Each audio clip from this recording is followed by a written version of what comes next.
एक समय की बात है। एक गांव में सफेद साड़ी वाली चुड़ैल का आतंक था। चुड़ैल रात भर गांव में घूमती और गांव का जो भी आदमी उसे दिखाई देता उसे वो घायल कर देती। अरे कोई तो बचाओ, मर गया रे। एक रात हरिया अपने खेत से अपने घर लौट रहा था कि तभी अचानक उसके सामने चुड़ैल आ जाती है। अरे बाप रे, ये चुड़ैल कहाँ से आ गई? आज तो मैं गया काम से।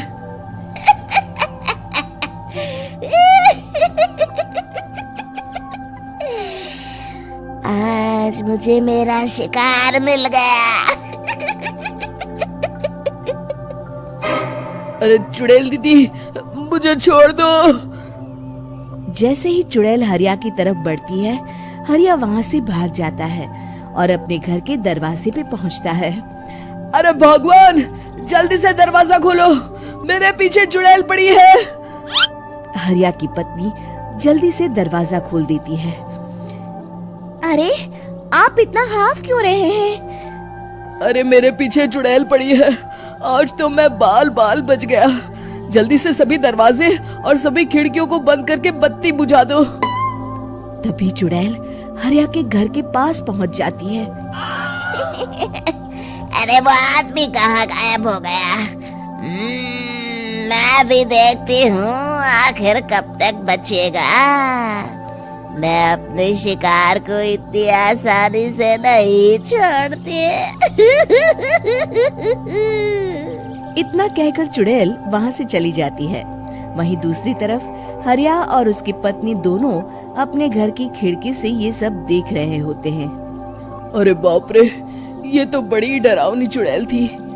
अगले दिन ये बात आग की तरह पूरे गांव में फैल जाती है और धीरे धीरे लोग चुड़ैल के डर के मारे शाम होते ही अपने घरों से बाहर निकलना बंद कर देते हैं। कुछ दिनों के बाद भाई, मैंने तो इस चुड़ैल के डर के मारे रात को अपने खेतों को पानी देना बंद कर दिया है। कहीं मेरी फसल सूख गई तो मैं तो कहीं का नहीं रहूंगा। साहूकार का कर्जा कैसे चुकाऊंगा? अरे भाई, पूरे गांव वालों का यही हाल है। पता नहीं ये चुड़ैल हमारे गांव में कहां से आ गई।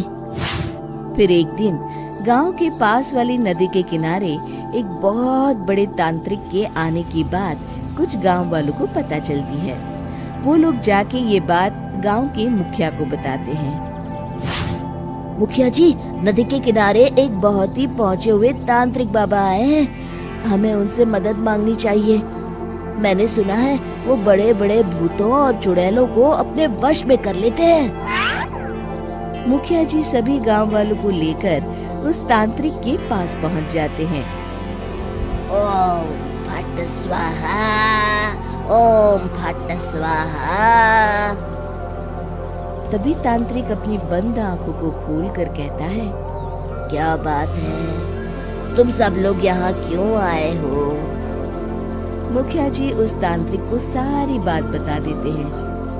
अच्छा, तो ये बात है। और तांत्रिक अपनी आंखों को बंद कर लेता है। मैं देख रहा हूँ तुम्हारे पूर्वजों ने बहुत पाप किए थे, जिससे ये गांव अब श्रापित हो चुका है। उसी के फल स्वरूप तुम्हारे गांव में चुड़ैल आई है। ये चुड़ैल बहुत खतरनाक है, ये किसी को नहीं छोड़ेगी। हे भगवान, मर गए रे, अब क्या होगा? तभी गांव के मुखिया जी कहते हैं, बाबा, इस चुड़ैल से हम सबको बचा लीजिए। कोई तो उपाय होगा। इसका सिर्फ एक ही उपाय है। सभी गांव वालों को बारी बारी हर दिन अपनी आधी फसल उस पहाड़ी के ऊपर बनी काली गुफा में छोड़ के आनी होगी। तभी उस चुड़ैल की भूख मिटेगी और श्राप का प्रभाव खत्म हो जाएगा और तुम सब जिंदा बच जाओगे। सभी गांव वाले उस तांत्रिक की बात को मान लेते हैं और वहां से चले जाते हैं। फिर अगले दिन से रोज उस गांव के लोग बारी बारी से अपनी आधी फसल उस काली गुफा के पास जाकर रखाते। कुछ दिनों बाद हरिया की बारी आती है। बाप रे, आज तो मेरी बारी है उस काली गुफा में जाने की। क्या करूं? वो तो बड़ी खतरनाक चुड़ैल है। मेरे तो हाथ पैर कांप रहे हैं। फिर हरिया डरते डरते अनाज की बोरियां अपनी बैलगाड़ी में लाद देता है। तभी हरिया की पत्नी उससे कहती है, देखो जी, संभल के जाना और किसी भी हालत में शाम होने से पहले वापस आ जाना। उस चुड़ैल का कोई भरोसा नहीं है जी। हरिया बैलगाड़ी में बैठते हुए कहता है, भगवान, मैं क्या वापस आऊंगा? लगता है अब तो मेरी खबर ही आएगी। इतना कहकर हरिया वहां से चला जाता है। रास्ते में जंगल से गुजरते हुए हरिया की बैलगाड़ी का एक चक्का बड़े गड्ढे में फंस जाता है। हे भगवान, अब ये क्या मुसीबत है? हरिया नीचे उतर के पूरी ताकत से अपनी बैलगाड़ी को गड्ढे से निकालने की कोशिश करता है। बहुत देर मेहनत करने के बाद हरिया की बैलगाड़ी उस गड्ढे से बाहर निकल जाती है। हे भगवान, अब तो शाम होने वाली है। आज तो मैं गया काम से।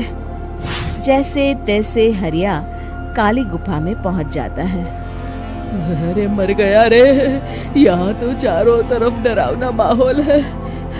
मैंने यहाँ आने में बहुत देर कर दी, कहीं चुड़ैल नाराज ना हो जाए। हरिया अनाज की बोरियां वहां रख के जैसे ही जाने लगता है, तभी उसे किसी के आने की आवाज सुनाई देती है। हरिया एक कोने में छुपकर अंदर देखने लगता है। चुड़ैल वहां आती है और फिर अपने चेहरे से नकली चुड़ैल का मुखौटा निकाल देती है। हरिया ये देख के हक्का बक्का रह जाता है। तभी चुड़ैल कहती है, भैया यहाँ आना। आज तो बहुत अनाज आया है, इसे मिलाकर अब हमारे पास ढेर सारा अनाज जमा हो गया है। कल ही हम इसे शहर में बेच आएंगे और माला माल हो जाएंगे। तभी अंदर से नदी के किनारे वाला तांत्रिक बाहर आता है। अरे, ये तो तांत्रिक बाबा है। हाँ, अब तो हम दोनों की जिंदगी मजे में कटेगी। गांव वालों को बेवकूफ बनाना इतना भी मुश्किल नहीं था। लोग तो तुम्हें सच में असली चुड़ैल समझते हैं। हाँ, तुमने सही कहा। अब ये गांव वाले चुड़ैल के डर से जिंदगी भर इस काली गुफा में अनाज पहुंचाते रहेंगे।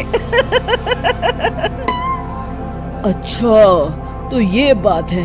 ये दोनों पूरे गांव वालों को बेवकूफ बना रहे हैं। अभी जाकर सबको बताता हूँ।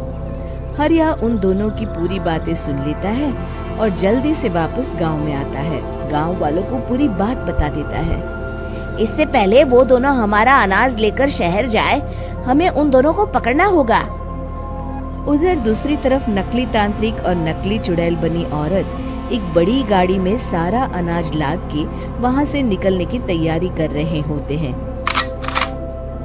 जल्दी करो, इससे पहले हमें कोई देख ले। हमें यहाँ से निकलना होगा।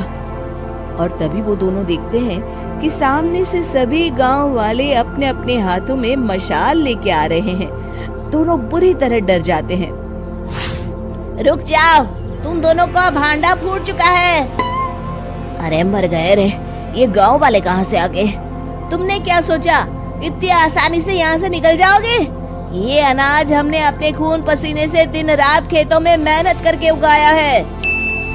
दोनों मुखिया जी के पैरों में गिर जाते हैं। हमें माफ कर दीजिए, हम दोनों एक नंबर के कामचोर हैं। बिना मेहनत किए पैसे कमाना चाहते थे। हाँ हाँ, अब हम आगे से मेहनत मजदूरी करके पैसे कमाएंगे। हमें कुछ मत करना, हमें छोड़ दीजिए। इतना कह के दोनों गांव छोड़ के भाग जाते हैं और सभी गांव वाले फिर से खुशी खुशी रहने लगते हैं। शिक्षा। तभी तो कहते हैं कि किसी भी समस्या का समाधान केवल सूझबूझ से ही करना चाहिए और कभी हिम्मत नहीं हारनी चाहिए। दोस्तों, हमें उम्मीद है कि आपको हमारी ये कहानी पसंद आई होगी। कृपया हमारे चैनल को सब्सक्राइब करें और सभी अपडेट्स के लिए बेल आइकन जरूर दबाएं। और हाँ, वीडियो लाइक और शेयर करना मत भूलिएगा। Bye bye.